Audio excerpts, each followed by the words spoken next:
Picture this. You're in bed.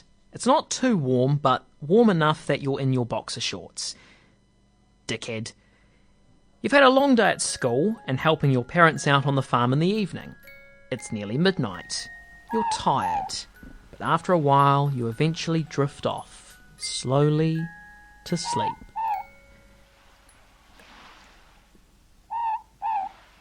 Suddenly you're woken up to a room violently shaking all around you. Papers and books that were teetering off the edge fall off the shelf. Your bed is rocking, doors swaying, a thunderous noise crashes through the entire house as if a truck has driven through it. For 90 seconds, this is your world. Then, it isn't. It stops, but you don't. You feel dizzy, sick, almost nauseous. After a moment, you ask yourself, what on earth just happened? Well, my friend, that was an earthquake.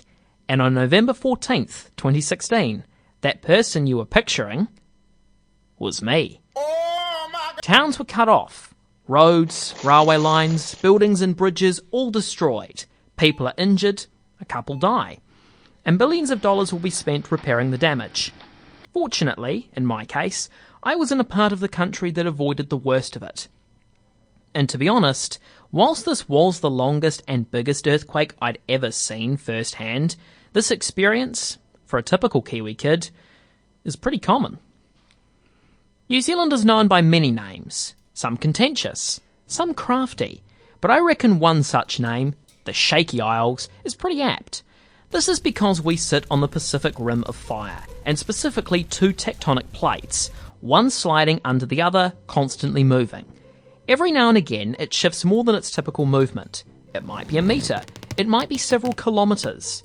In either case, the kinetic energy released from this movement shifts in all directions, including towards the Earth's surface.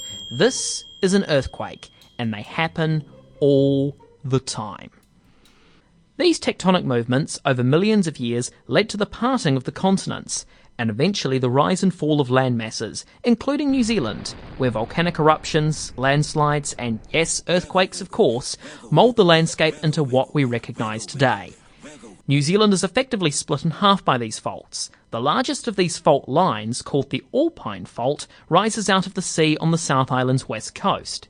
It then runs along the base of the Southern Alps, towards Blenheim in the Marlborough region, under the Cook Strait, through the heart of Wellington, across the Wairarapa heartland, through mountains on the North Island's east side, and eventually out of the Bay of Plenty near Whakatane. It continues along the Ring of Fire across the Pacific towards the Kermadec Islands, and eventually Tonga. The biggest earthquake, which occurred not long after self-government was established, shook this fault near Wellington in 1855. This shifted Wellington's landscape up by several metres, which allowed for the current-day CBD to be built, as well as the motorway and railway line to the north. Other major earthquakes to occur in the next several decades include in 1888 in North Canterbury, 1901 near the town of Cheviot, and Murchison on the west coast in 1929. The deadliest earthquake in New Zealand history took place in Hawke's Bay in 1931.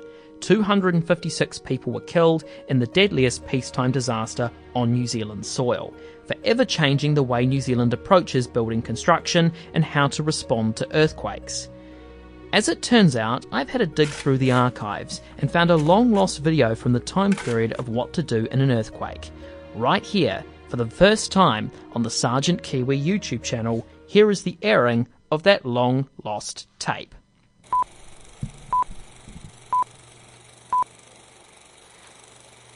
This is a public safety announcement. Hello there, dear citizen. It appears you're in the middle of an earthquake. Not to fear. Assuming the building you're currently in hasn't pancaked on top of you, here is the government-mandated advice on how to prepare for an earthquake. Step 1. Drop to the ground on your hands and knees. This protects you from falling, but allows you to move when necessary. Step 2. Cover your head and neck with your hands. Slide under a sturdy indoor object, such as a table or desk. In the absence of such, an internal frame, such as a wooden doorway, will suffice. Step 3. Hold on said indoor object as hard and as long as you can until the shaking ceases. If your table moves, move with it. If your wooden doorframe moves, perform last rites. Drop, cover, hold. Now you know what to do in an earthquake.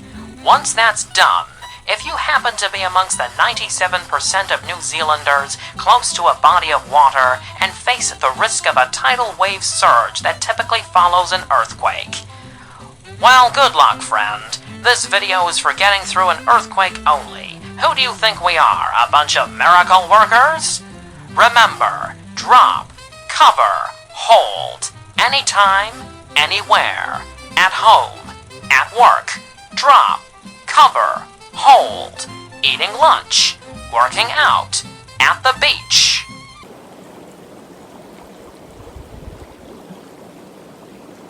Drop, cover, hold, out driving, drop, cover, hold, on your telephone to the towing company because you crashed the car whilst dropping, covering, and holding. You drop, you cover,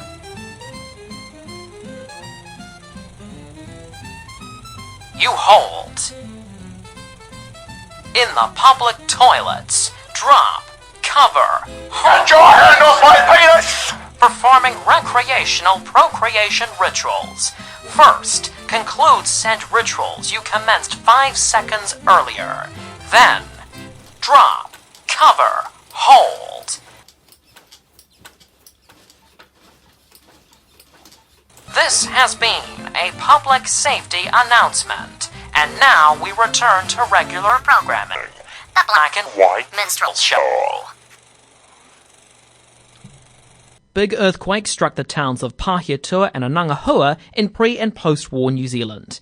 An earthquake in Edgecombe in 1987 is well remembered by Kiwis of the day and experienced today by Kiwis of the following day, when the traditional Decile 1 school trip to Te Papa takes place, and Kiwi kids get to experience the thrill of the simulation of an earthquake so they can fail to adequately prepare for the terror of the real thing. Such terror was realised in 2010 in Canterbury, following a large earthquake in the early hours of September 4th. It caused significant damage in and out of Christchurch. Not even 6 months later, a smaller, yet far more damaging quake struck in the middle of the working day on February 22nd, 2011.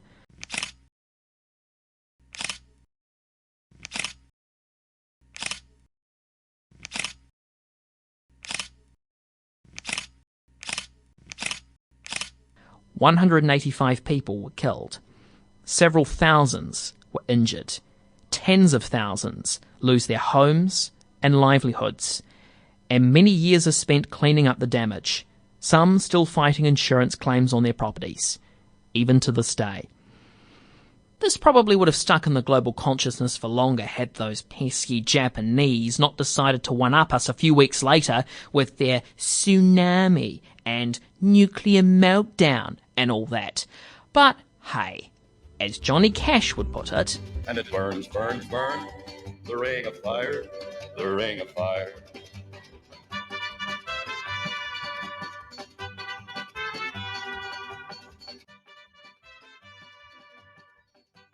and now here we are, back in my bed. Well, I am anyway, you can get the hell out.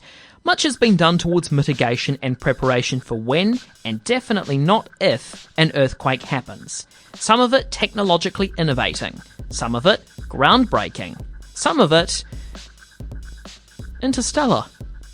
But when Mother Nature calls, these shaky isles of ours that make our urban planners look more sketchy than those in L'Manberg will rumble on, now and forever. Sweet dreams, mate. You're gonna need it.